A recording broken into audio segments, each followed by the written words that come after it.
A short history of the Royal College of Veterinary Surgeons. During the 2000s, this is best summarized as chaos. There was the eye-watering cost of the IT overspend and questionable project management, together with the registrar and ops manager leaving under deeply unclear circumstances. There was also the excruciatingly embarrassing Fracom fiasco and the miserable breakdown of communication between staff and councillors, along with the RCVS propensity to cancel councillors before it even had that name, with some vicious character assassination of veterinary colleagues, not to mention the confusion over 24/7 provision, with overreach from the disciplinary committee, culminating in Blanketgate. An epic low.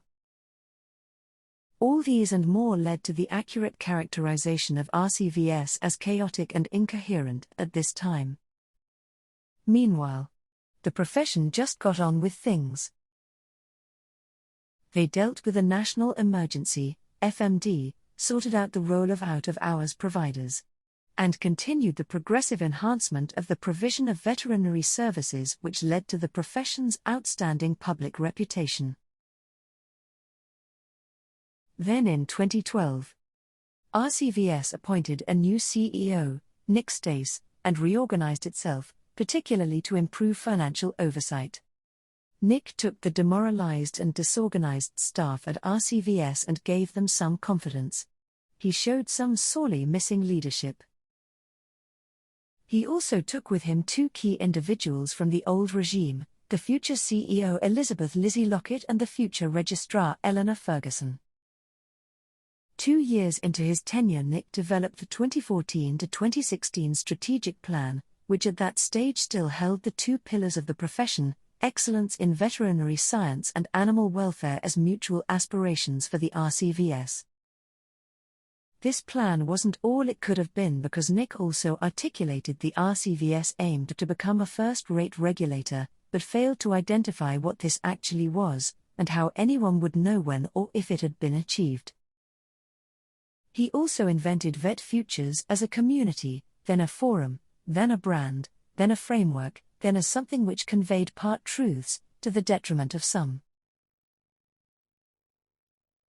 In 2017, Nick had done his 5 years as CEO and moved on. Back at RCVS, it was in with the old, showing scant regard for change, let alone progression. Elizabeth Lizzie Lockett became CEO and wrote the RCVS Strategic Plan 2017 to 2019. The title of her plan was Leadership, Innovation, and Culture Change. This is the document which showed the first sign of a new and political agenda at RCVS. The plan's ambition included an intention to enable us, RCVS Leadership Group, to make the UK veterinary professions. This was a plan for cultural change using compulsion rather than consent, with a new, political agenda to make it happen to the profession. Once the CEO of RCVS showed her hand, all that was left was for the supporters of this new political ambition to also reveal themselves, their ideology and methodology. And from 2018 to 2021 that revelation came with the pronouncements of a trio of presidents, Dr. Bogue, Dr. Connell, and Dr. Green. Together with Elizabeth, they make up the Neil, Amanda, Mandisa, and Elizabeth team, the name team. Now, this is the point at which anyone watching this video should ask why they should care about any of this. Well, none of the name team has presented their political objectives to the profession, for scrutiny, challenge, or debate, and they're hanging on in there at RCVS. They're not fading away as their elected time comes to a close, or their 5 years as CEO is up. They're staying in place, and they're driven to make you, not them, change.